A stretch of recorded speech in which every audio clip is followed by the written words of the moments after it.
And good evening. It is Sunday, July the 12th. Time for another edition of the fun and frivolity and insight of the Ken and Glenn Show with a guy named Scott.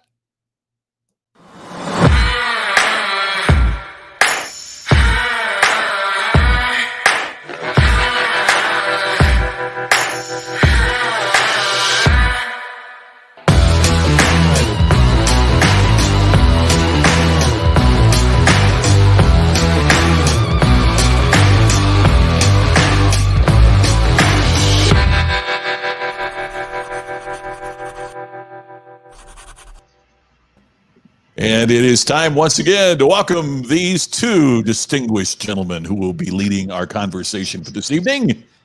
Please welcome Ken and Glenn and me, a guy named Scott. Wow. What an opening. I mean, I had to look around. I'm like, where are the distinguished gentlemen? I'm wondering if there's been a pay raise. But that wouldn't have been very good, would it? Has there been a pay raise on Scott's end that I'm unaware of? Oh yeah, I'm getting double.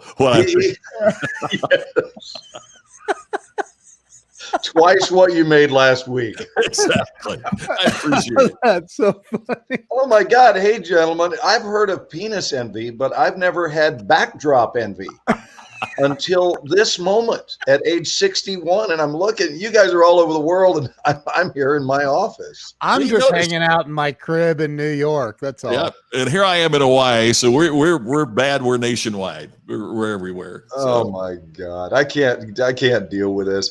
I'm going to have to read Ken's course and get the damn backdrop so that I don't look like the loser of the group.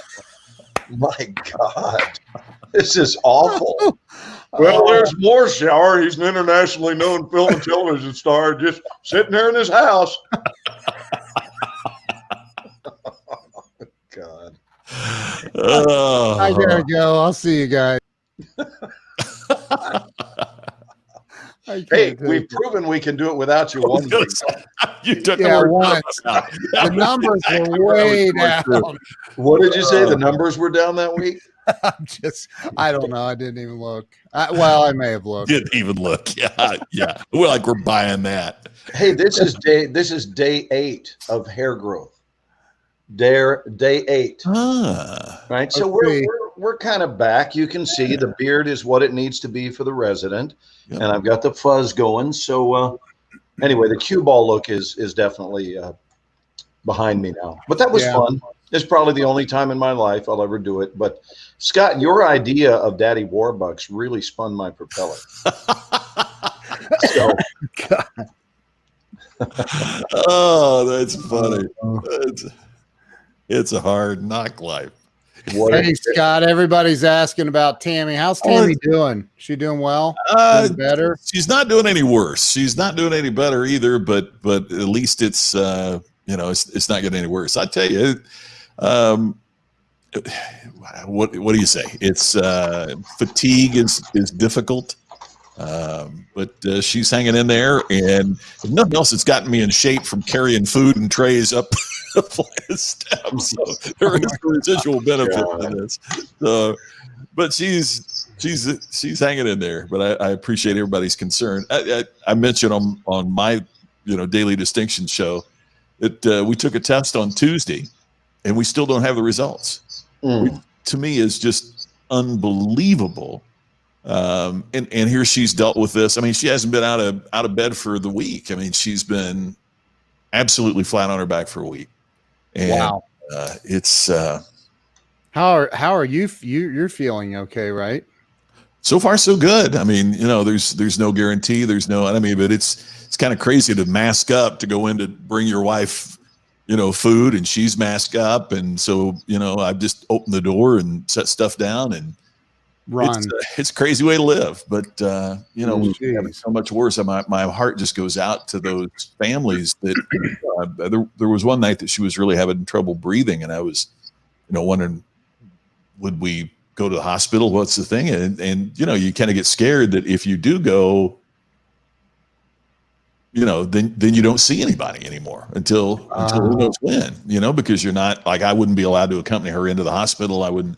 That's right. Like that. So but she's hanging in there, and she's got a good spirit about it, and she's doing well. I think attitude is certainly a significant part of any of this. And so how she's done it, I don't know, but she's maintained her attitude.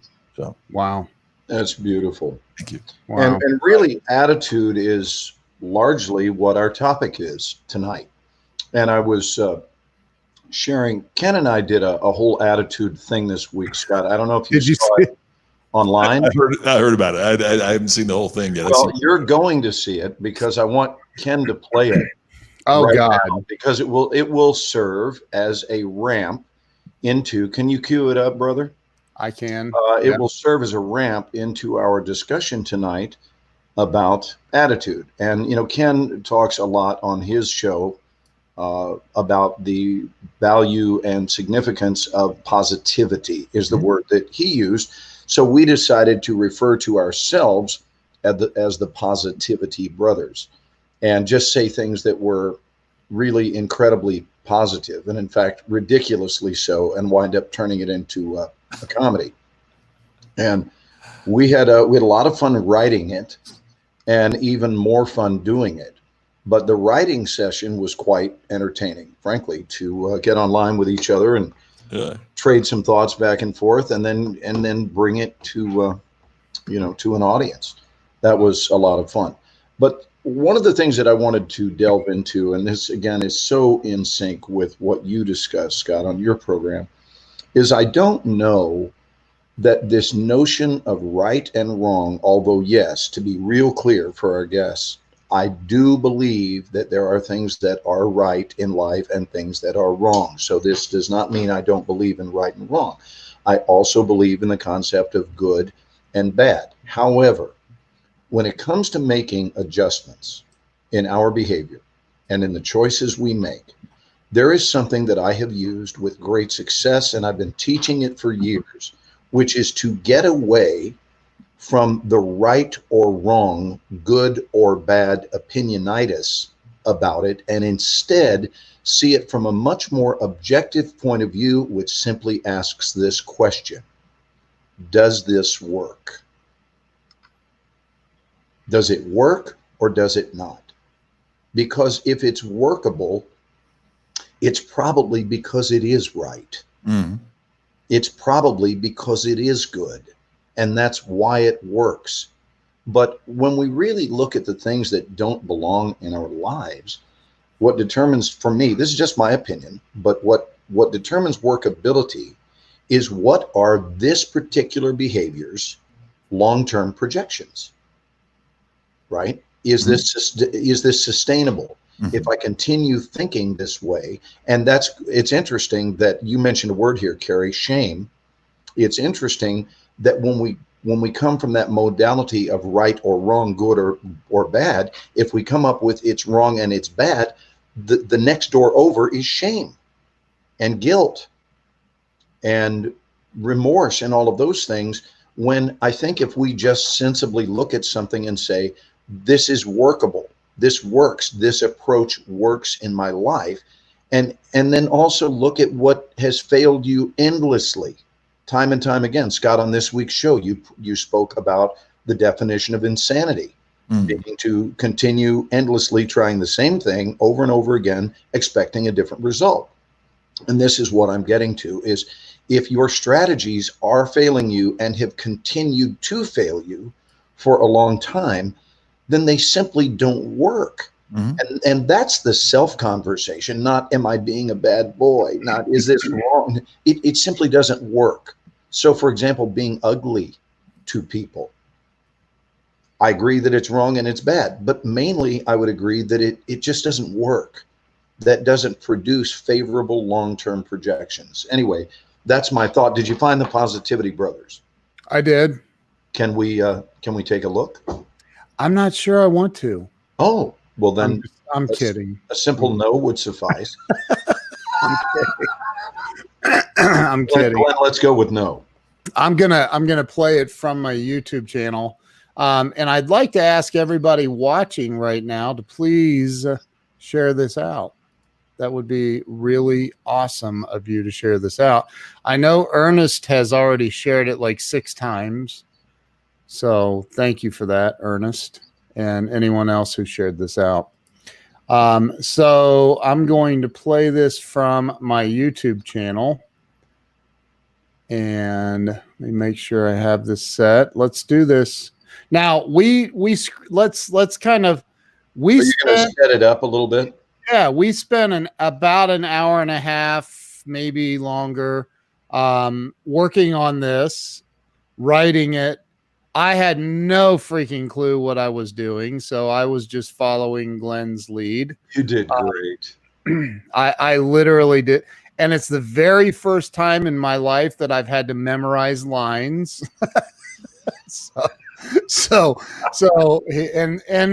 Look, it was his idea, and I said, "Let's do it." Yeah, man, let's do it. So here it is, the Positivity Brothers. And Scott, you're in it. I played the countdown timer. Oh, you get a flash. I forgot that our photo pops up at the end of the countdown timer.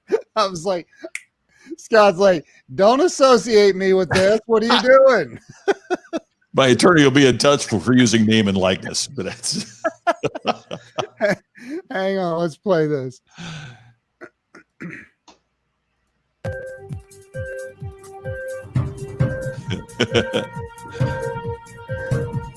This part looks familiar. Yeah, right. I love that we are subjecting our audience to another countdown. This is a mid-show countdown. Yeah. Promise me this is worth waiting on, please. Yeah, right. There's Scott. Hey. Breaking news, this just in, it turns out that life is awesome. Wow. I was just thinking the exact same thing, Glenn. That's amazing. I love serendipity, enthusiasm, gusto, fervor, passion. This is why we're here, Ken. Hey, everybody, I'm Ken Walls. And I'm Glenn Mooreshower. And together we are the Positivity Brothers. So how are you today, bro?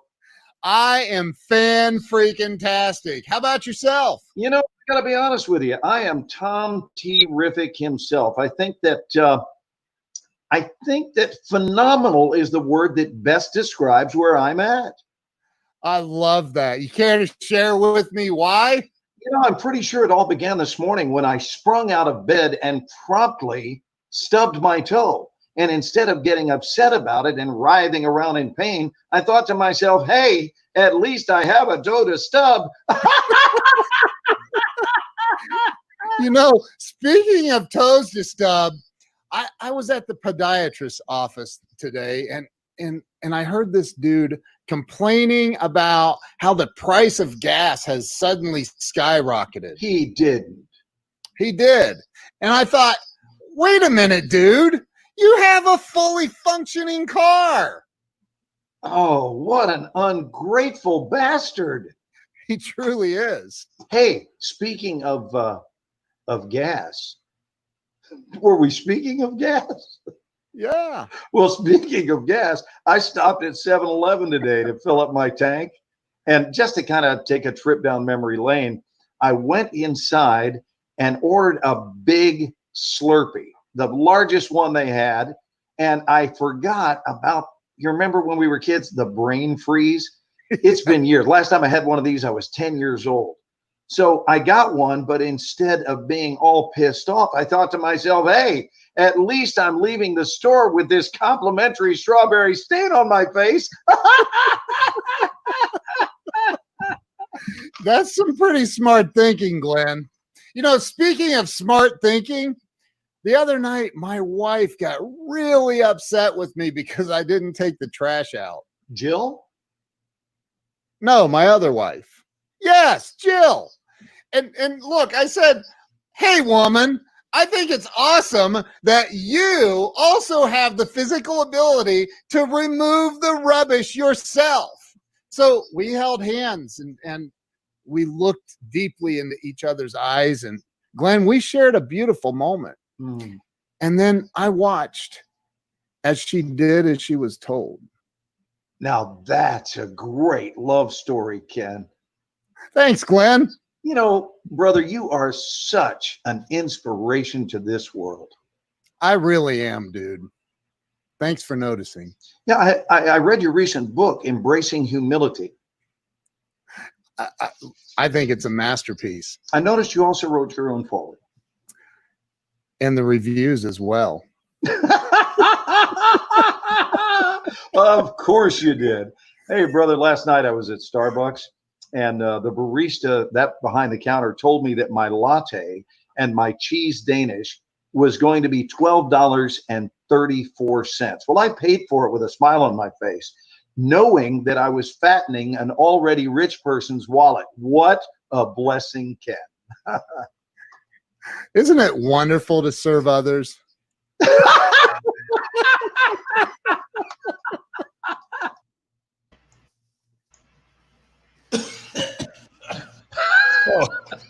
Oh, excuse me.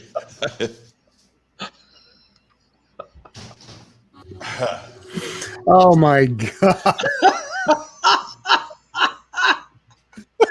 Scott, you're a genius. Oh my God. That was I could see Scott the whole time down there. You know, the trash can. And you know what's great is watching the wheels of his mind. I can't see it, but now that I see what he went on to do, he probably about 10 seconds into that, you know, we're trading it, and he moves right into once again not watching it, so that instead he can start planning what his response is going to be whenever we finally shut up. Right. That's so funny. That's really good.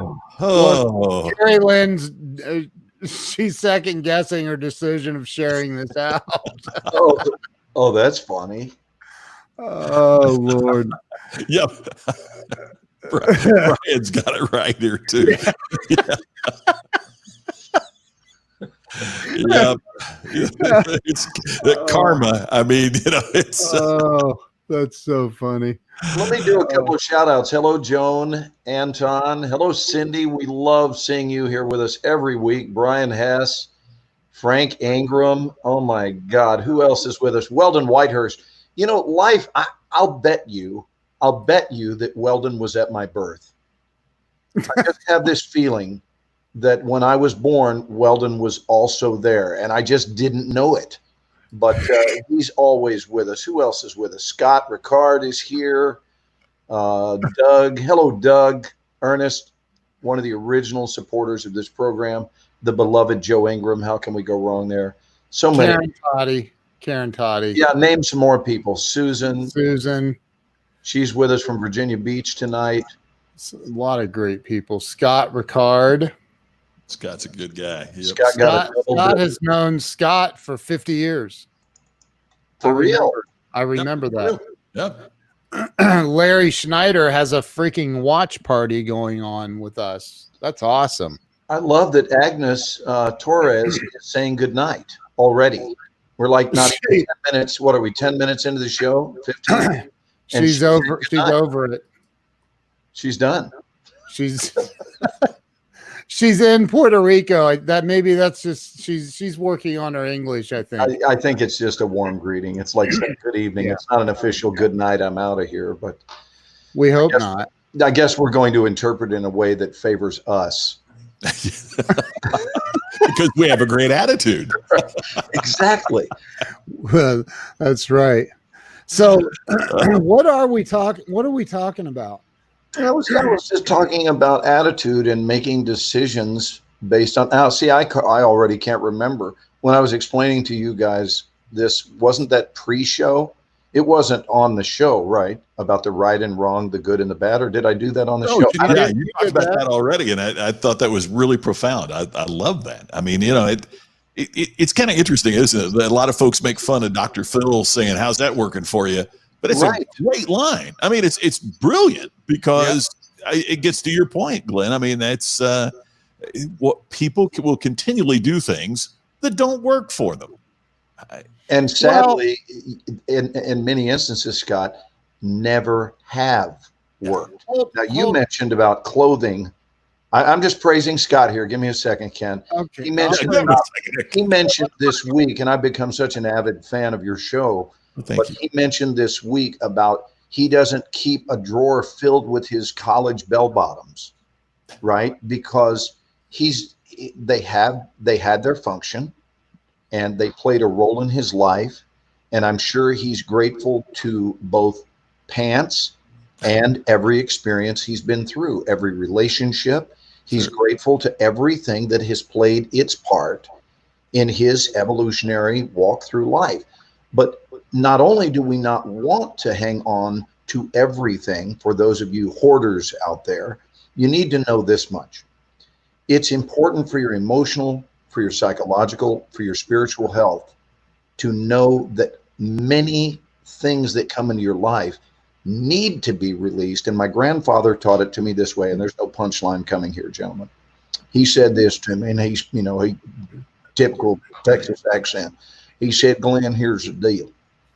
You want to live your life carrying a burlap bag, but make sure that mesh, make sure that it's spread wide so that many things you experience, you don't have to carry around with you forever.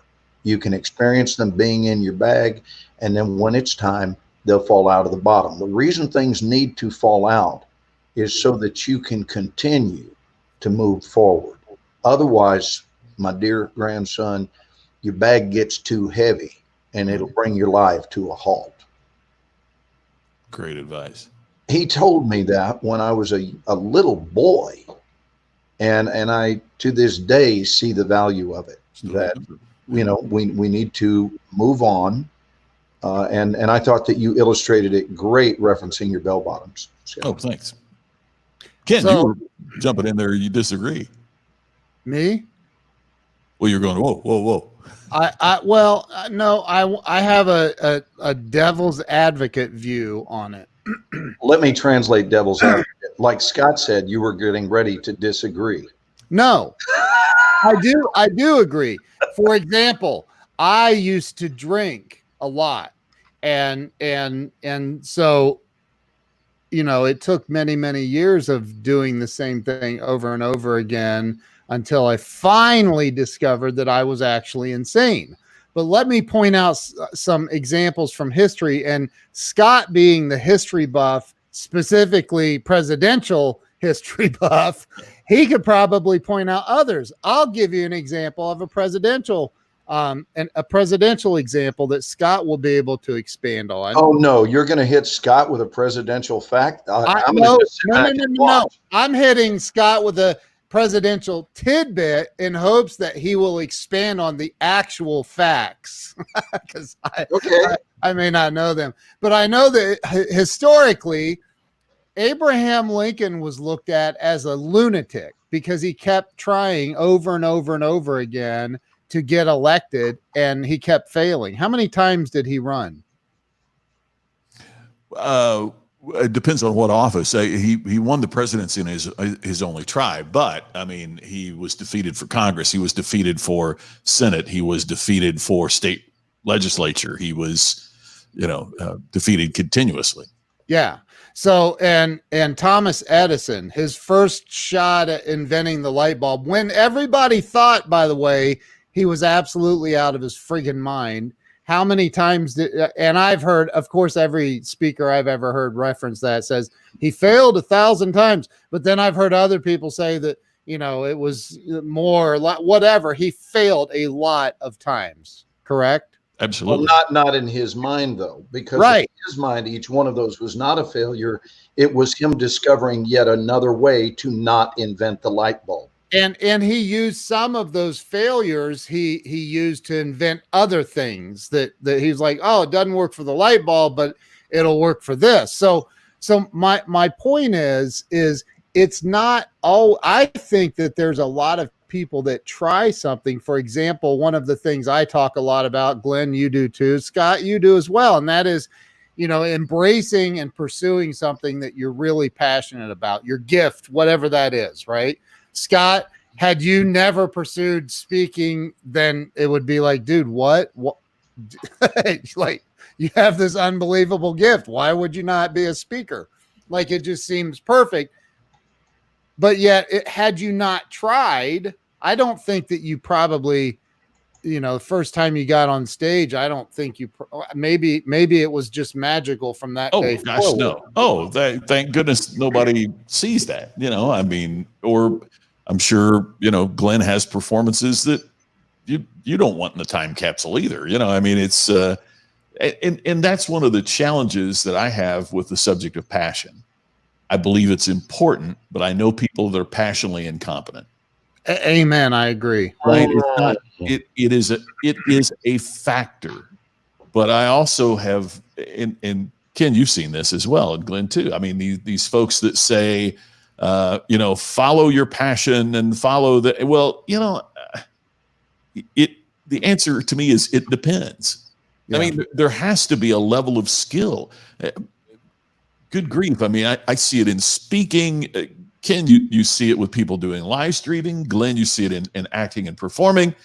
And good grief, their hearts are in the right place and they're very passionate, but it's not where their skill lies. Mm-hmm. Right. And so what we have to find is that combination of the skills and the talents that we have with the passion, with what we're willing to work our butts off. I mean, that's the thing. I mean, we didn't see Glenn rehearsing over and over and over and over. Nobody saw me standing in the bedroom, every day I was in high school speaking to a tape recorder and playing it back and listening to it. And, and nobody should see that. That's the old story about, no one wants to see how the sausage is made. But yet I also think that we've gotten into this microwave culture that thinks that, if it's my passion, without recognizing, I mean, we laugh about it every year on American Idol, where you see those folks. Yeah. And Brian nails it. I mean, how many times on American Idol do we see these people go in and they are just convinced that they are going to be the next American Idol and they can't even carry a tune? And didn't somebody in their family go, we really need to have a talk? Right.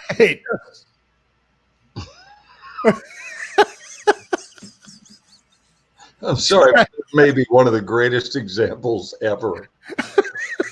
Didn't anybody in their family ever say, hey, we really need to have a talk? Right. Yes, that was Edison's great quote. Yes, Doug, thank you for that. May I throw this one at you? And I know it's going to bend somebody's propeller. There's no doubt. But if you'll just listen, it may not. In fact, it might favorably unbend your propeller. And this is where we start bringing in religion to motivation and decisions and career paths. So here is mine. And by the way, this is being said by a man of faith, admitted faith, and yet it still chaps my butt. So here is the phrase. I'm just not sure if God wants me to do that. As if God is seated in heaven, floating in the skies, preoccupied with whether or not you should be and then fill in the profession of your choice. It is such a convenient way to dodge responsibility for a decision that is yours to make, because the value and the content of our heart, to me, is what is under surveillance at all times. And that it truly doesn't matter where you serve, but just serve with love. I remember a movie years ago with Sidney Poitier called To Serve with Love. I would like a new movie to come out called To Serve with Love. But I've seen it countless times, guys, because I am a coach and a director, where people just say, well, they'll spend a year, for example, in Los Angeles, having made the big move, the big trek to the West Coast. And a year later, I'm just really not sure. Allow me to translate that. It means I've sat on my butt and I've not manifested any kind of favorable results. And so now they've decided that this is God injecting his opinion into it. When if you looked at their life, that would be a much clearer indication of why there has been a lack of results. What have you been doing in this year? So how to conveniently blame the lack of outcome on God talking to you is, to me, spiritual elementary school. That it might even be kindergarten. And totally, I think it's time that we wake up and quit blaming God for our misfortunes. Frankly, if I were God, and certainly I'm not, but allow me to channel God momentarily with a Southern accent, it would be, hey, kid, I mean, I care about you and I love you and everything, but to be honest with you, I've got bigger fish to fry. And that just means that whether or not you become a plumber or an actor or whatever it is you're doing, just check into the deepest place within your heart, make a decision, and go. And it's that simple. I don't think it matters, if I may be a spokesman for the cosmos, I don't think it matters to God whether or not you want to be an actor, or whether or not, Scott, you wish to write a book. You want to write a book, Ken, you want to write a book, write a friggin' book. Yep. But don't grant yourself inaction while you wait for God's opinion. You know? I love what Ward says here. I also have a problem with it's a God thing whenever anything good happens. Yes, boy. Ward, you're speaking my language, brother.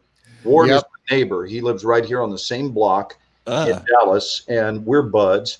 And, you know, he was the one of the neighborhood that opened his heart before anyone else did. He was the most neighborly of all the neighbors. And now we're kind of soul brothers as a result of it. And that's true. How conveniently people give God credit. And it's a lot like giving a gambler credit on the nights they win only, right? There are travesties that occur. There are things. And if you believe in the enormity of God, I mean, is it okay with you guys if we're having this talk about God? Sure. To me, the term God would be an inclusive term and not an exclusive term.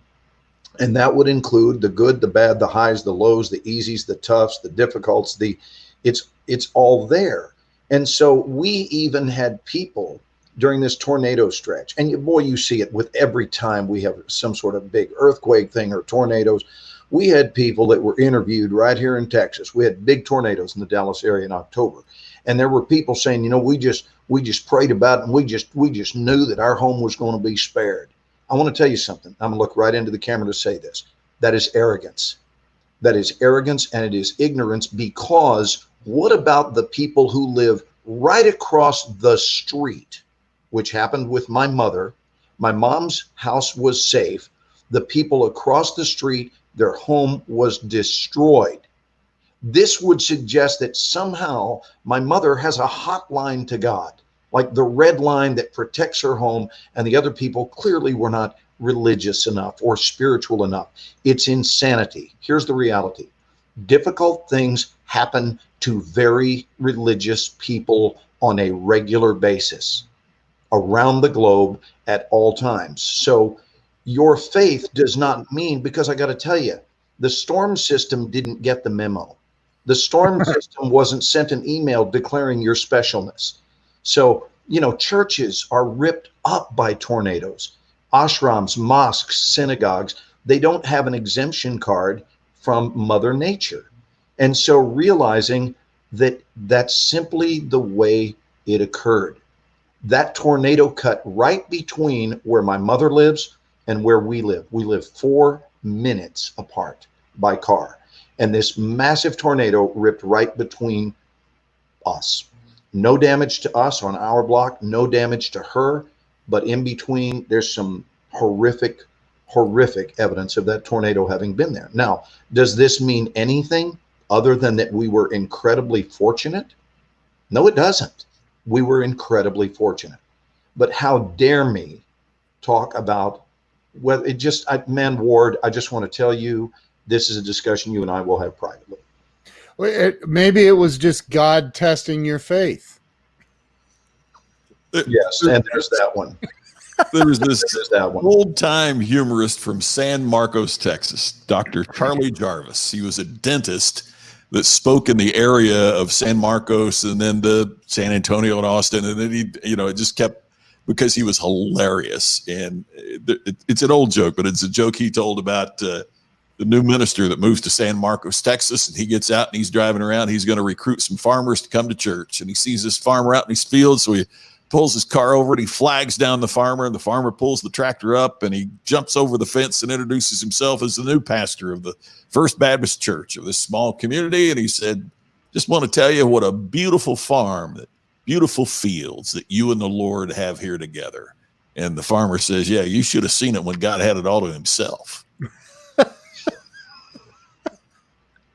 I love that story.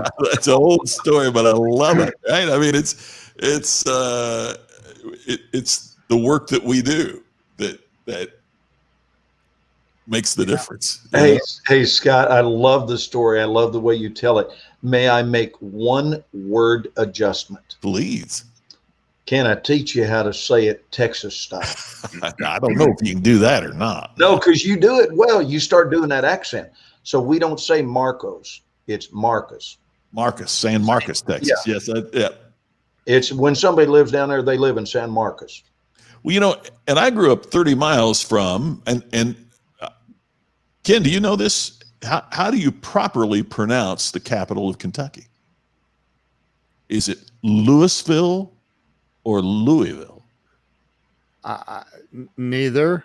Frankfurt. I think you pronounce it Frankfurt. Yes. I've used that one a lot. If you want to sound like a native, you know how you do it? You reach in, you grab your tongue and go, oh. that's how it's properly said. Yeah, you got to put some shit in your mouth and then it starts sounding straight. There's no Louisville, it's Louisville. So here's another one for you to add to your repertoire, Scott.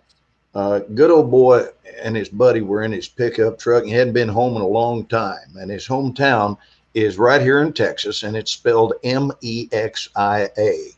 And as he's bouncing down the highway, he crosses over the city limits. He looks over and he goes, you know what? It sure does feel good to be back here in Mexia. And his passenger looks over and he goes, what? He goes, I just saying, it feels great to be back here in Mexia. And he goes, I just saw your city limit sign. He said it's spelled Mexia. Any idiot knows that would be pronounced Mexia, not Mexia. He goes, look, I don't want to argue about it with you. I tell you what we're going to do. We're going to ask one of the locals. And they pull into this restaurant, and they go over and before they even place their order, they go to the gal behind the counter. He says, how are you, darling? Hey, before we place our order, could you do me a favor? Could you look over at my friend here and just pronounce for him exactly where we are and say it real slowly? And she goes, absolutely. Dairy Queen.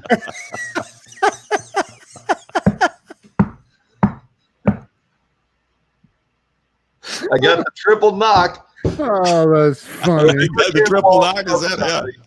Yeah. That's the universal sign of validation from Kim. You're the best, Ken. That's funny. Are we getting any comments? Our audience? We take requests, but in spite of that, we're going to continue. I do want to say, though, I'm going to continue with the devil's advocacy angle and say there are a lot of people that give up too soon because they do feel like and I'm still talking about the original topic, but they do feel like they give up too soon and they switch and they go somewhere else in the midst of a storm or in the midst of, have you read the book 3 Feet from Gold or listened to it? I have not. I'm aware of the book, but yeah. And you're aware of the story, and I'm not going to regurgitate the story, but too many times I do think that people give up too soon when they could have just pushed a little bit harder. At what point do you feel like, either one of you, that you say, okay, this isn't working. I need to shift gears. Maybe I'm not meant to be an actor. Maybe I'm not meant to do this. Or at what point do you, because Scott, you said something about there's a lot of people that how did you word it? Something about incompetence. Passionately incompetent. Yeah. Passionately incompetent. But and I know exactly what you're talking about. I mean, but can you imagine the people that made fun of Spud Webb when he said, I mean, he was 5'8", 5'6", 5'8". How tall was he? 5'6", with a 48-inch vertical jump, but he was made fun of for wanting to be in the NBA. Yet he went on to do unbelievable things. So, you know, at what point do you decide, or how do you determine as a person how do they go about saying, okay, maybe I'm not supposed to be a brain surgeon or well, your last 14 patients all died. You probably shouldn't, but so, I mean, how do you determine that? How do you decide that? Any thoughts on that? I want to hear Scott's take on it. Well, for example, when you're using the Spud Webb analogy, he was passionate, but he was certainly not incompetent. He didn't fit the traditional mold, and that may happen that can certainly happen. Along your way, that you don't fit the traditional mold, and it's kind of like the old Apple commercial about think different. Here's to the dreamers. Here's to the the people that thought differently, just as Steve Jobs and Steve Wozniak that I serve on the group with at High Point University. I mean, that they just, they had an idea, they had a concept that was not accepted. That's different from, look, I'm at my age, at my size, at my weight, I'm never going to be the jockey that wins the Kentucky Derby, no matter how badly I may think I'm passionate about being a jockey. Right. That's true. So what I have to do is to be realistic. However, if my passion is in horse racing, it doesn't mean I have to be a jockey. I could be an announcer at a track. I could work for a track. There are other ways to get at that. And so, I used to do this thing in leadership classes that I'd teach, and I would say, give me an example of some of the great leadership qualities that you have seen in bosses that you've had or people that you've worked with.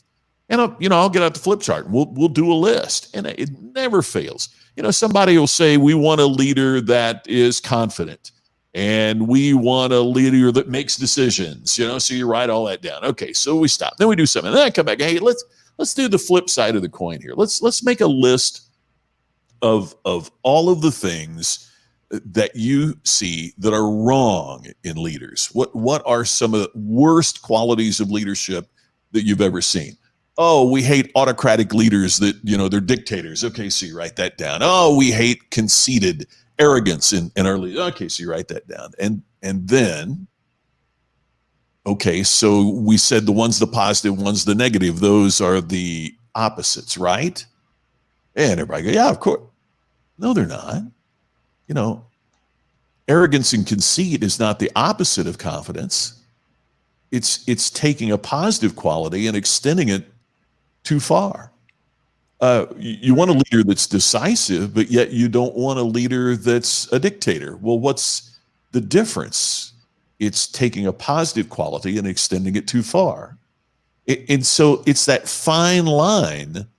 And for different people, the perception is in different places, but it's that fine line. And so what we have to do is to be cognizant of where is that line, and to be.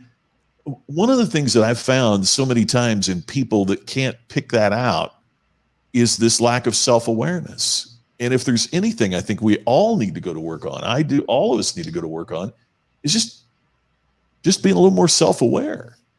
But because what about Steve Jobs? Like, we've all heard about how arrogant and he was a horrible leader in a lot of in a lot of environments, right? In a lot of cases, but there were other times where he inspired the crap out of people. So, is there, what if he would have given up?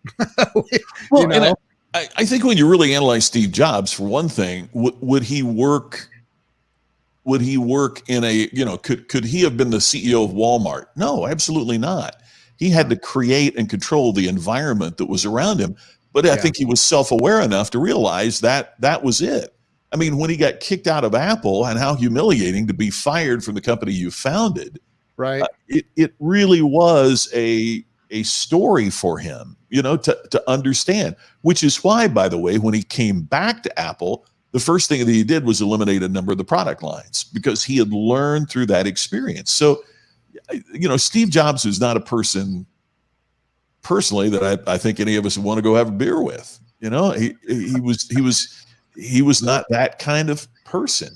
Yet at the same time, I've done some speaking for Apple, and I talked to a guy. There was a guy that hired me, and he was, I can't remember the number. He was like Apple employee number 26, or I remember it was under 30. So it was wow. And I said, what was it like? And he said, there are certain people that have this charisma that you really can't define. I've only seen it a couple of times, but when they just walk in a room, the atmosphere changes. And he says, I still to this day don't know how to describe it, but there was just something about him that you inspired the best work.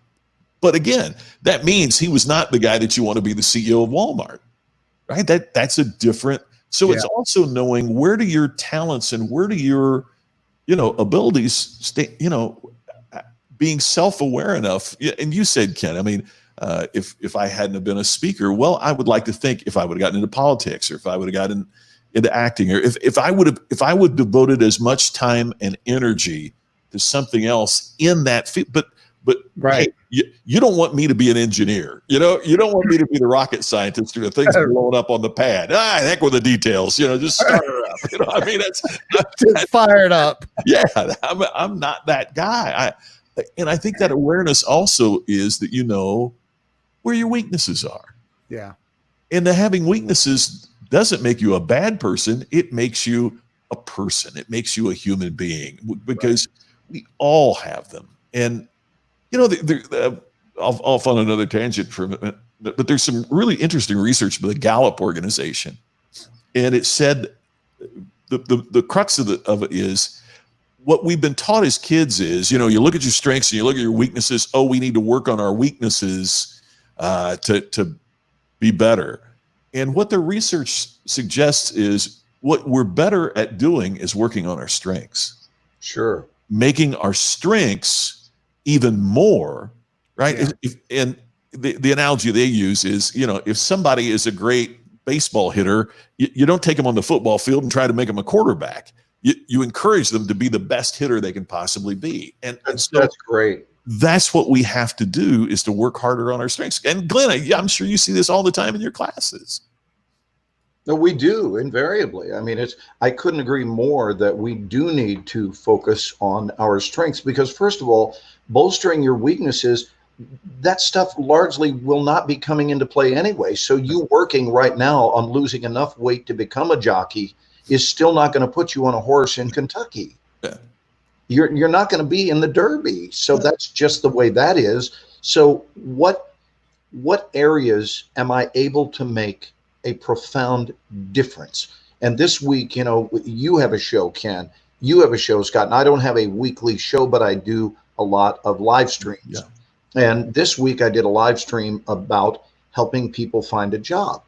And I pointed out the fundamental difference between the entrepreneurial mindset and a non-entrepreneurial approach to getting a job, which simply put can mean that the entrepreneurial mindset is one that begins with assessing its own gifts, or to use your verbiage, Scott, their strengths, and start from there. Where do I excel? What brings me great pleasure? And ultimately, what is it that satisfies the deepest yearnings of my very soul? I don't think there is a question that is more profound. What creates smiles for my soul? And it starts from there. So how can I provide what it is I'm great at and find a slot for it in the world? Whereas the non-entrepreneurial mind begins their quest and ends with it, and I'm not judging it, I'm just saying this is what ultimately leads to dissatisfaction in the workplace, is because these people begin with, who's hiring? And that's all that goes into it. Who's hiring and what are they paying? And then 6 months into the job, they're feeling this unrest and this sense of an unfulfilled heart. Well, of course, because they never factored in the deepest yearnings of their soul. That, simply put, was not a priority. That was not part of the job consideration. And what I have found is that following Arnold Schwarzenegger's coaching, and I had the pleasure of having him share this with me live, and then ultimately he got online with my students and shared this. He says you have to ignore all the naysayers. So he went into an assessment of what his strengths were, and forget about the naysayers. That's a non-issue. And I think it is so very true. And that's why people hate their jobs and others absolutely love their jobs. And when they're reporting to work, it is a celebration because they were more intentional about it. That doesn't make anyone else wrong, but it can certainly it can shed some light on why you might be dissatisfied in the workplace. And a lot of things, I mean, this is one of the advantages that during this time where we've been sidelined and relegated to being landlocked in our homes, at least early on, and perhaps we're going to revisit that now. During this downtime, especially if you've been complaining about a job endlessly for years, then think about it. And Ernest, you're exactly right when he says a healthy attitude is highly dependent on being self-aware. I think number one, Scott, to your point earlier, we have to be conscious beings. And I have to tell you, this is how we raised our two children, Greg and Emily. We made sure that number one on their list of priorities was you've got to be conscious. Well, what about love? Yes, love is up there on that same shelf, but here's the deal. Until you become conscious, you won't even be good at that. Yeah. So you're not going to be full on. It's not going to be a full court press in your life until you wake up and become extremely conscious of who it is you are and very aware of the nature of the very system in which you live and move and have your beingness. This is the way our children were raised. We took it a step further to keep them out of fantasy and into reality, a very commonly used expression. I know you heard it, Scott, a whole bunch growing up and probably still today. Ken, you've heard it your whole life. Our audience, every member of our audience has heard it, and that is this phrase. If you could be anyone in the world, or if you could do whatever you wanted to do, what would it be? This is a question that people are asked endlessly in radio and television interviews. If you could have done anything in the world, what would it have been? Or what will it be? What would it be? I mean, dream with me. Well, here's the problem. The very question itself presupposes that you can't. Mm-hmm. It presupposes that because they're using a huge tell word, and the word is if. So they're saying, if you could, what would it be? We removed strategically and intentionally the word if, and instead said to both of our children, since you can do, and this was from very early on, since you can do anything you wish, and since you can be anyone you wish, what do you think it's going to be? Instead of if you could. I think it is one of the most fundamental shifts in consciousness, where you are doing a better job of parenting when you keep your kids grounded in the absolute undeniable havability of things and keep them out of fantasizing if you could, which silently communicates, now between you and me, we both know you can't, and we both know you won't. But if you could, does that land for you guys? Does that make sense? Totally. Yep, absolutely. And I think most people get stuck in that modality of if I could. And it really has not occurred to the entirety of their lives that you absolutely can. So it's not if you could, it's since you can. And I want to say that to all of our viewers tonight. Since you can grab the bull by the horns in your life, and since you can turn the page on your past, and you can have a clean slate, you can have a blank canvas in front of you beginning immediately. You do not need to discuss ad nauseum what your painting has looked like in the past. It doesn't matter. Take whatever you've learned from the pathway you've been on, flip and move to the new canvas, and realize you can paint this thing called the rest of your life however you wish. And it is based on the pull, the gravitational pull into your own future, and not the resume of your past. Are you living in what you've done, or are you living in who it is you are and who it is you are becoming? I love that. Love it. You know, have you heard the story about the guys walking down the street and he sees these three guys that are laying brick? And he goes to the first one and he says, "What are you doing?" And he says, "I'm making $15 an hour." And he goes to the next guy and he says, "What are you doing?" He says, "I'm just laying brick here." And he goes to the third guy and he says, "What are you doing?" And he says, "I am building a great cathedral." And they fired him because they were really building a gas station. So, you know, you had such a great metaphor going there. Wow. And it just took a sharp right turn. You know, we went from the Sistine Chapel straight to the Comedy Store. Like that, you know? I couldn't resist. Oh, I love God. that. He's supposed to be building a gas station. Wow. Scott just brought Hey, it by back. the way, it's 5:56, which is the time that every week we say, "Ooh, that's just wrong." Every week. Every week. Exactly this time. Precisely at 5:56. What have you seen that was wrong, Ken? Not a thing. Well, congratulations on your pristine life. Thanks for helping. Thanks for playing our game. Give me a minute. I've been thinking. Every week I hate this time. We got to change it. It needs to be at 9:06 or something. Well, watch, because next week it'll be at 9:06 because we we don't abide by anything. We make this stuff up on the fly. I know. Kind of like what we wish you would do right now. I'm like one of those Pollyanna people, though. I don't look for things that are wrong in life, man. I don't know. I don't see things as wrong. You're with the term literalist. What? You're being pretty literal. This is just about fun. These are nothing more than fun observations. I'll give you one. My buddy Glenn calls me up and says, "Hey, I think we should write an improv comedy script and do it." And I thought, ooh, that's just wrong. Now, see, there you go. I've never done anything like that. I don't know. Please tell Ken what he's won. Well, first of all, he wins the award for saying, "Let's write an improv," which I thought was a pretty good oxymoron there. He told you the truth earlier when he said, "I've never done anything like this before." Gee. But let's go ahead and write the script for the improv. I've misplaced my ad libs. Here's the script for all my ad libs. That's hilarious. Hey, mine happened today. I saw my mom this morning, and we went out for a lovely walk with her dog Zelda, and Carolyn and Mom and Zelda and myself took off for the streets.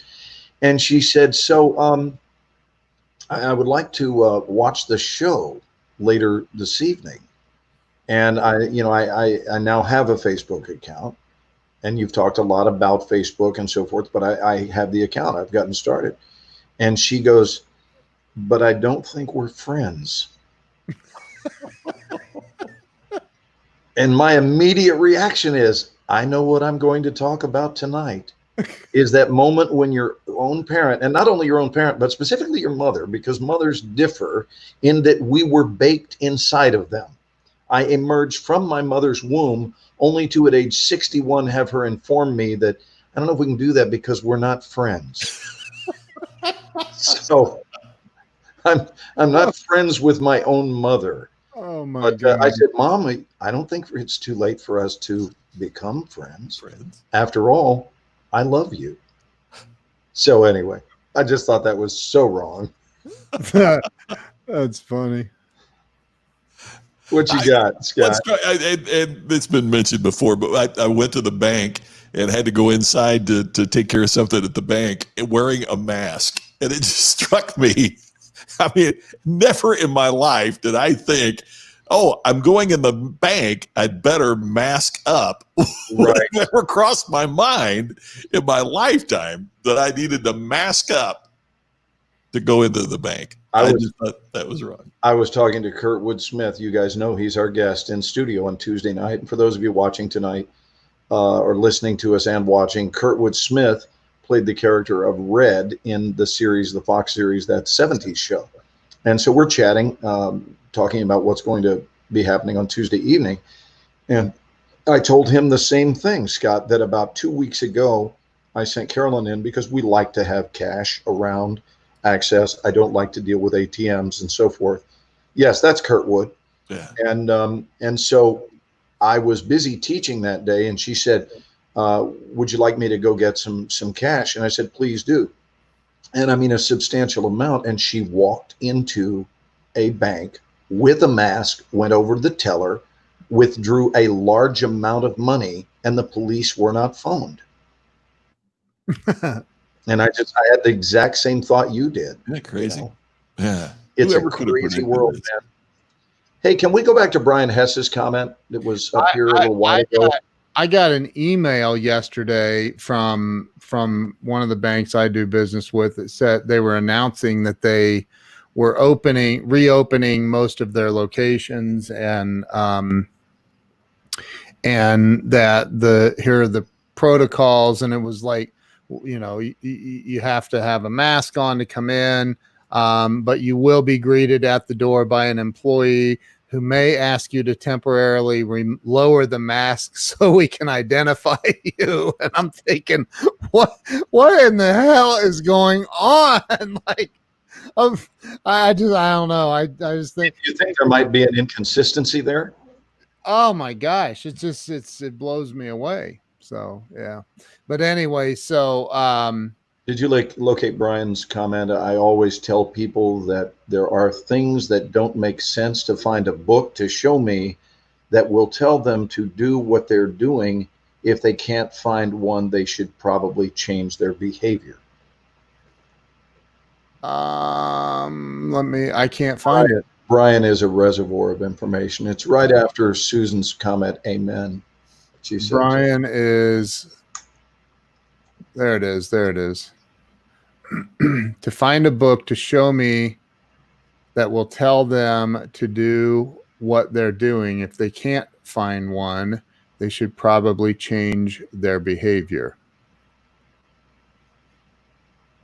Right. So if we can sort of do a U-turn back to a thing that I mentioned at the beginning of the show about blaming it on God, and instead maybe just change the decisions, change the behaviors going in to create a different outcome, as opposed to assuming that your failure as an actor, I mean, that's my area of expertise, is God talking to you. And I'm thinking, what a convenient way to let yourself off the hook. Sure. And take zero responsibility for your inaction, for your commitment, for the number of classes you're taking to. Who are you talking with about it that is further down the path? How many monologues do you have memorized? I'm sorry, what? I said, how many monologues do you have memorized? None. Really? How many casting directors' names do you know that you've taken time to research and find out what shows they cast and what it is they look for? Could you name the top 5 agents in the city of Los Angeles and give me top tier, middle tier, bottom tier? Could you do any of those things? And you realize that what they took with them to Los Angeles is a nice body and a whole lot of hope. And not they didn't pack in their trunk a work ethic. Right. So they have a chiseled chin or a nice set of breasts or a cute smile, and some relative said, you know what you should do? You should go out there to California and become a movie star. Right. Like that was the recipe for success. Right. And then you realize it's true. Garbage in, garbage out. If you have a garbage plan or lack of any plan, don't be surprised. See, all plans, I believe, work. They all work because even the absence of a plan works. It produces an absence of favorable results. So all plans are working in that they create a fairly predictable outcome. You know what I seldom am, Ken? Scott, I'm seldom shocked. I'm seldom shocked. Almost every outcome to me is eminently traceable to behavior and choices. And are we willing to go back and look at the game film? Are you willing to tell me the truth about what your first 2 years in Los Angeles have looked like? Because then and only then are we going to be able to diagnose why you're looking like you're looking. Glenn, what were your first years in Los Angeles like? And what did you do right early on that has led to your sustained success? The number one thing that I would credit is that I listened to people who knew more than I did in droves. Yep. Loads and loads of people who were already well down the road of doing what I wanted to do. That was the biggest thing. Now, admittedly, I did have a bit of an edge in that I arrived in California at age 18 with a lead in a movie, which meant that I didn't have to undergo a struggle to join the Screen Actors Guild, for example. I simply walked in and paid the dues. That was it. That was the extent of my struggle. But I also learned what something was before I even knew what it was called. And the thing that I learned was relationship capital. And I learned the term from Garrett Gunderson. I love what he refers to it as, meaning the spendable power of relationships, that relationships are coin and that they actually spend even better than cash, that you can do more with relationships that you can do with money. Because I value money, but I know a whole lot of people who could have money and go to Los Angeles and still not create their dream. Sure. But if you've created a database of solid relationships of people that you know and you love and you trust and you value, and that street runs both ways, then people who are advocating for you is going to do more for you long term than you advocating for yourself. You know, you telling everyone that you're great, that's one thing, but the proof is in the pudding when others agree with you. When others can see your work and go, man, that Ken Walls, what a hoot. What a pleasure to listen to his show. That's Scott McCain. You know what? I'd rather have Scott teach me the same lessons than anybody else. I'd rather hear them out of Scott's mouth. And not only because he has a dynamic voice, but because he has a dynamic presence. And I really believe, I know both of you will support this. I really believe in every fiber of my being, there is zero doubt in this belief that a great message deserves a great vessel. Yeah. Yep. A great person is the only acceptable human being to deliver a great message. I really believe this because that's what the content deserves. If it's great content, whatever you do, don't put it in piss poor hands. Don't put it in someone who suffers from low self-esteem. And I'm not judging someone as a human being. I'm simply saying this is a big power message. So one of the things you would do if you're hosting an event, Scott, with this training that you're taking right now about hosting an event, you don't have someone come up on stage who is scared to be there, whose voice trembles, who's uncomfortable about being stared at by a lot of people to handle a dynamic message. So it's going to have to be handed to someone who has a passionate relationship with life itself and with other human beings, and that is invested. Man, I've learned so much from both of you guys. It's one of the reasons I love doing this show with you. I learn on the air. I watch the show back on my own as a fan. And then I know you personally. We learn from each other and we help each other. And both of you are the right vessel for a big message. And that's why you have fans. I was, without trying to sound like I'm trying to sell my course, because I'm not, I was doing a live stream the other night and I was talking about the course, and I brought Scott up and I said, Scott and I was using Scott as the example, because here's a guy that is a Hall of Fame speaker, 8 books, right? 8 books, 9? 8. Yeah. 8 books. 9 coming. New York Times bestseller. Didn't make the New York Times list yet. which is we'll talk about that sometime. We got to fix that. So, but Iconic's on its way. Come on. But anyway, so and Scott has given me so many props. He's done it on this show. He's done it, you know, so many wonderful things about it. And I'm like, you guys do understand that this is a professional. Like, the dude is a professional, but yet he's like, I'm furthering my training, just trying to learn something to make myself better from somebody that knows more. And I think that so many freaking people are closed off to it.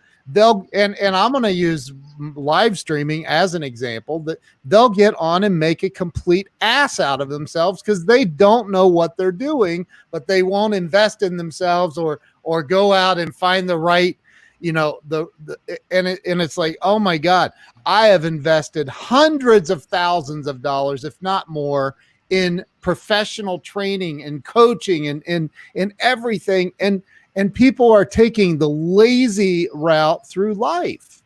I mean, I hate to be so brutal, but it's true. Yeah. I have quoted Scott realistically probably 20 times this week alone, because I'm not joking, brother. You said something that rocked my world when you said, have you noticed that you will not ever see a sign that says for sale by renter? You like that? Oh, no. To be real clear, I did not like it. I loved it. That's awesome. I loved it. And when I think that we can travel further down that path and say, because here's how it hit me, and I assume this is at least a portion of what you meant by that. You can't sell what you don't own. And that translates to me as a coach is you can't teach what you don't live. Amen. That really is. If you can't sell what you don't own, then you also can't really effectively teach what you don't live.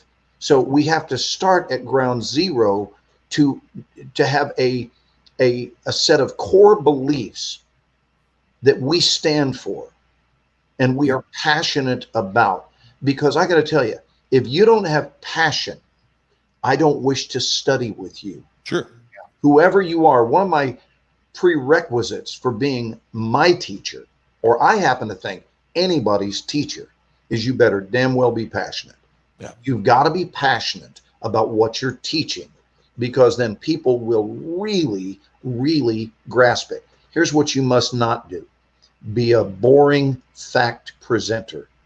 Because even if the facts you're presenting are interesting, mind-boggling, even if they are, what are you laughing about, bud? I just know where you're going to.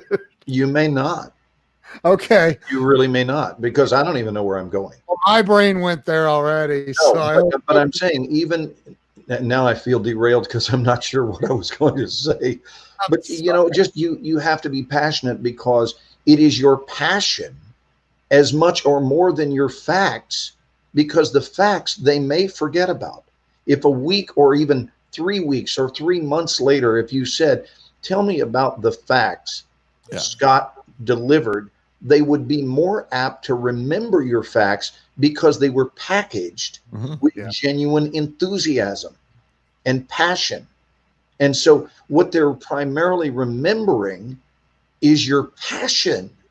And I got to tell you, I learned early on that you would have to have passion, because all of the people that I tracked that had succeeded in show business, what they all had in common is they were passionately alive human beings. There were people that you would want to stop whatever you were doing and watch. And that was very inspirational to me, as I thought, just make sure that your aliveness quotient is through the roof. And it's not an act. It's not a performance. It's the real deal. And it's just based on you having considered the full picture of this magnificent system we live and operate and have our beingness within. And that has become a celebration for you as a human being. You're passionately alive, and you're a passionate liver of life. Now, it doesn't even matter what business you go into. You can be an actor with it, you can be a golfer with it, and you sell cars with it, be a dentist with it. But your people who keep coming to your dental office are responding to how alive you are about that line of work. I've never seen it fail. That people who are really, really magnetic, that's who I want to buy my car from. Yeah, I mean, we wouldn't go to a restaurant if the chef wouldn't eat his own cooking. Right? I mean, Here. You know, and I mean, I want to buy a car from somebody that loves. I used to tell this story about my first wife and I buying a BMW because the guy who we talked to, he didn't even feel like a salesperson. He was so passionate about the engineering and everything else that we got caught up in it. And he's still the best salesperson I've ever dealt with in my life. And you know, if you're not sold on it, how do you sell anybody else? If you're not excited about it, how do you excite anybody else? But yet, you know, the old joke, it's the boss that puts up the sign, firings will continue until morale improves. You know, it's like, how do you get people that work with you to be excited if you're not excited? I mean, we have to set the tone in our own lives, in our own professions, and for those who might be following us in our wake. So what do you think of this slight adjustment, Scott? What do you think about this? That when you are passionate, true, authentic passion, actually the selling stops. Mm-hmm. Because you don't need to sell, because passion doesn't need to prove itself. Passion has nothing to prove. It can simply be something that is readily observable. And all of a sudden, now I'm not pushing for the sale. I'm simply full of really alive information about the product. I don't have to sell. Yeah. I'm just there being, and suddenly you want to buy the cars I'm selling. I haven't sold you at all. The way that sales is, I couldn't agree more, Glenn. The way that sales is taught, I think, is completely wrong for today's world. I'm not certain it was ever right, but it's certainly not for today's world. Let me give you an example. Yeah, tell us what the model is that isn't working about the way it's taught. Well, for one thing, if we have a tragedy in our lives, what do we look for? At some point, we seek closure. Now, I believe that words have meaning. I know that you guys do too. I mean, that's what they are. Words have meaning. Okay, so closure is what we look for when something tragic happens. So what do we teach in terms of the end of the sale? I'm going to close you because something bad's about to happen. You know, something that's all for me is about to happen. Do you close a friend? Hey, you know, Glenn, you and I have been talking for a while. Could you imagine I got down on my knee to propose to Tammy marriage, and if I would have said, hey, Tammy, so does July 7th or 8th look better on your calendar? You know, I mean, it's the dumbest thing. And customers are smarter than they've ever been. They know all these stupid tricks because they've seen them. They've had them in the key today is relationships. Relationships aren't subject to closing. Caring isn't subject to a sales cycle. What we want to do is to engage people in what we, and by the way, this isn't just about selling a product. It's what teachers do with students. It's what parents do. Think about what you did, Glenn, in your earlier example, when you changed the language. Why did you change the language? Because if you could be anything, that sounds salesy to me. You know, where you're saying, what would you like to be? That's what we've got going on in terms of how business is done today, how relationships are done today.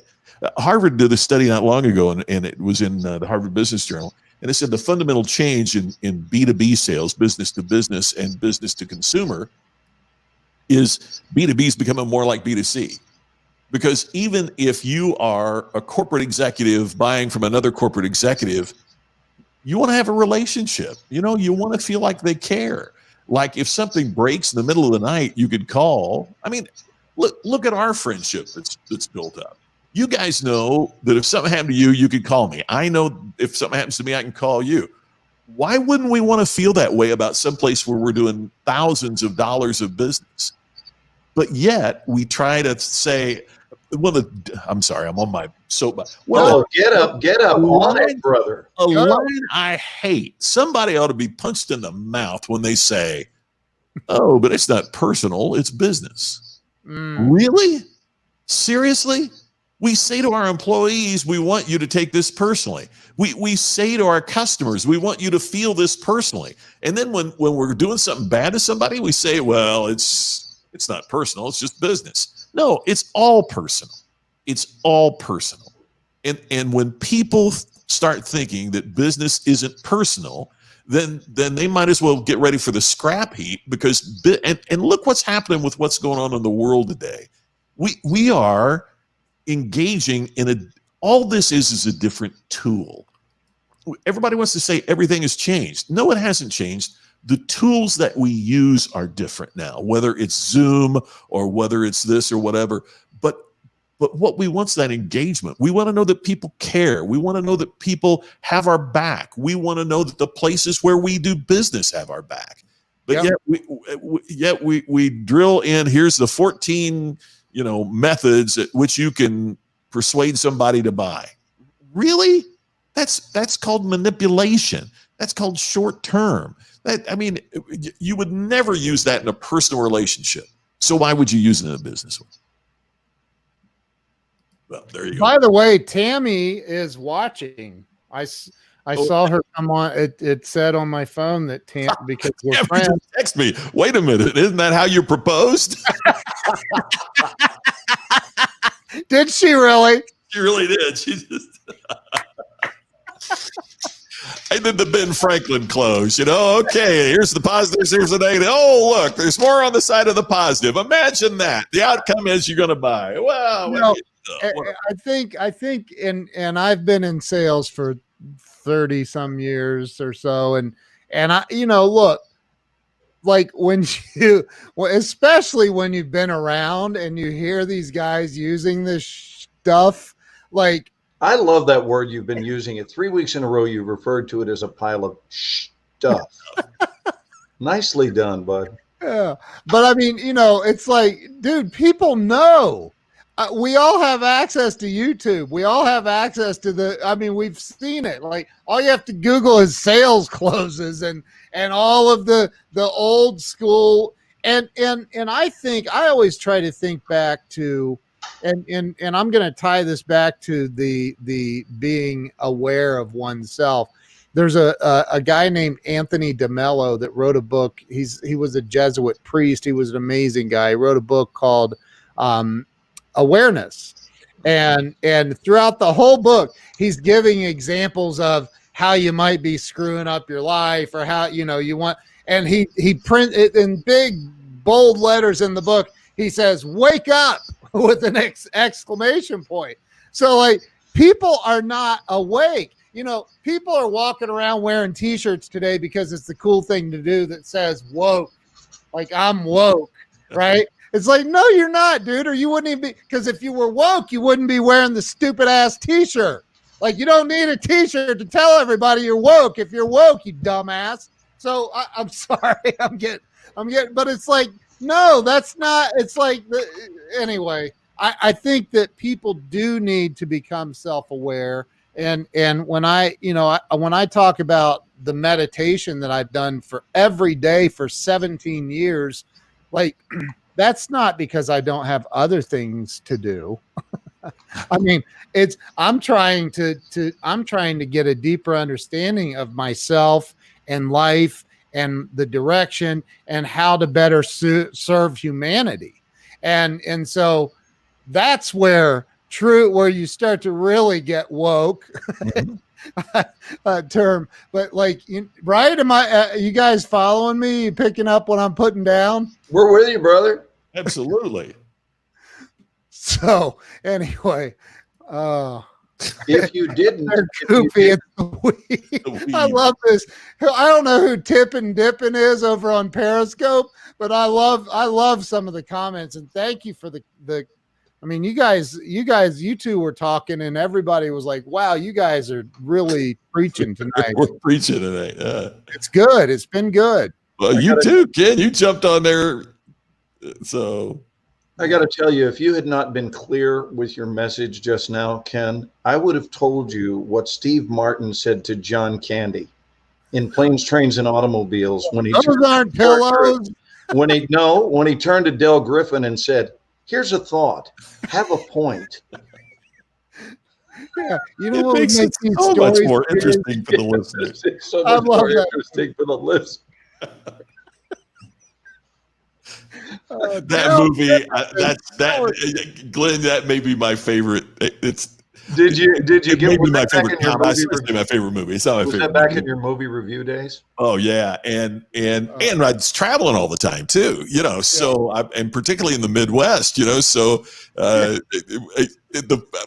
my wife was like going, seriously? Because I'm in the theater going, that really is the Wichita airport. No, I mean, that's not that really, that is the parking lot at Lambert in St. Louis. That is the rental car. I've been dumped out in that, John Hughes was brilliant. By the way, the St. Louis that you bring up, that's another state you can do that one with. Do they pronounce it St. Louis or St. Louis? And people go, I've never heard St. Louis. It sounds like a trick. It's got to be St. Louis. And you go, no, they pronounce it Jefferson City. Yeah. The capital. There are a few of those states where you can get away with that. If you could watch one movie tonight that you've already seen and you're going to see again, what would you watch? Ken, what would yours be? Can I say one? Can I get back to you on that? Oh, okay. No, can I say one of two? Sure.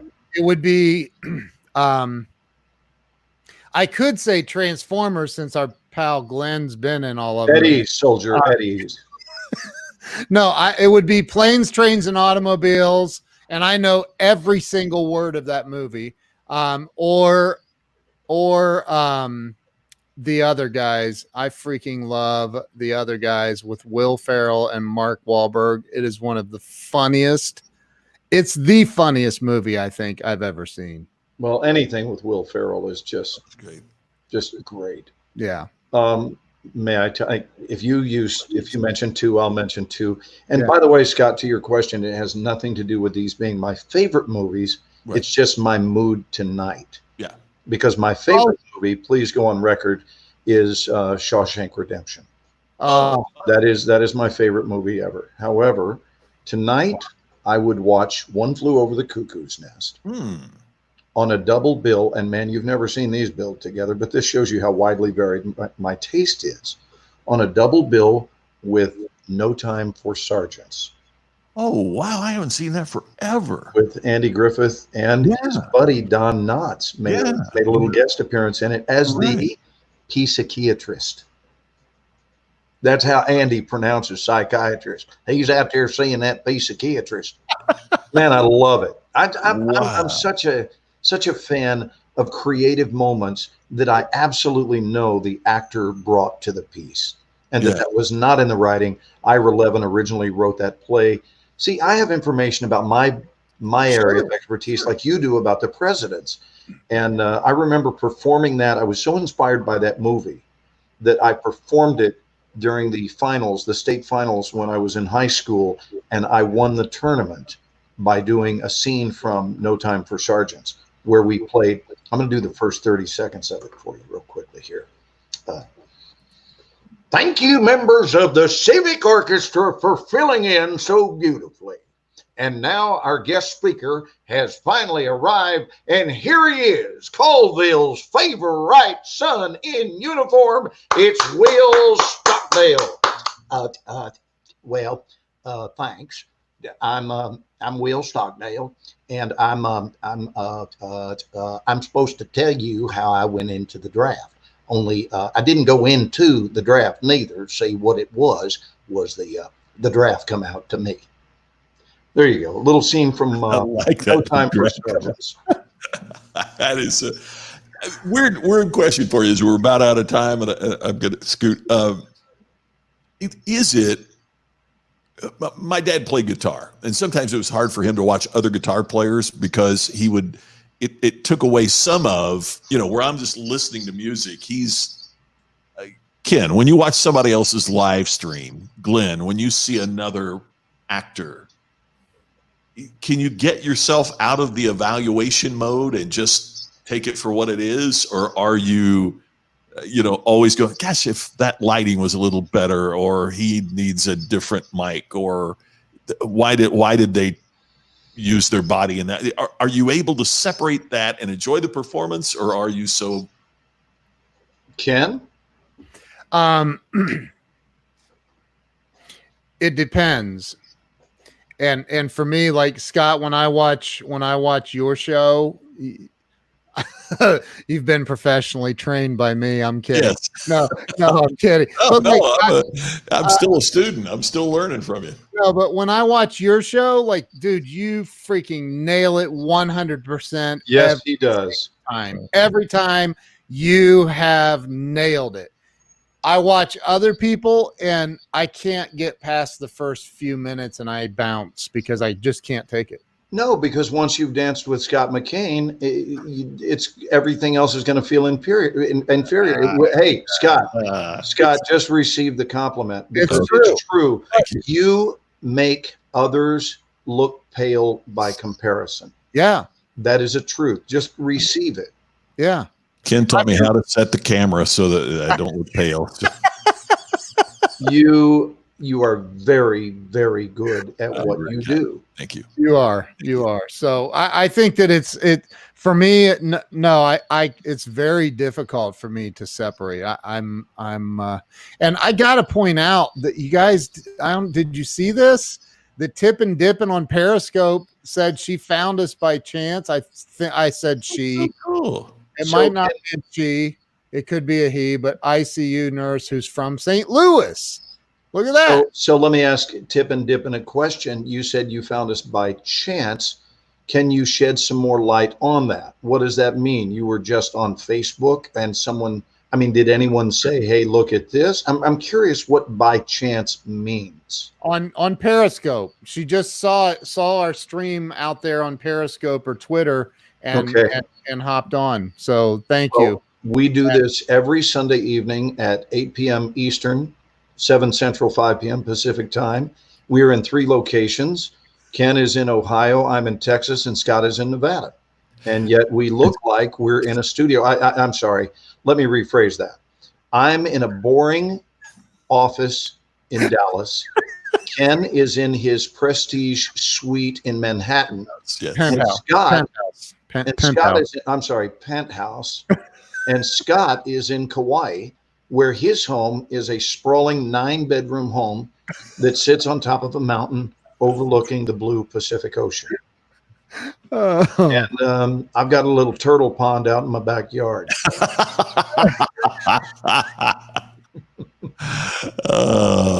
Hey, Scott, I think it's about that time to pull the plug. Guys, it's been fun. Been great. Hold it, Scott, you didn't mention your movies. You got to mention your movies. Well, I would echo planes, trains, and automobiles is hard to hard to pass.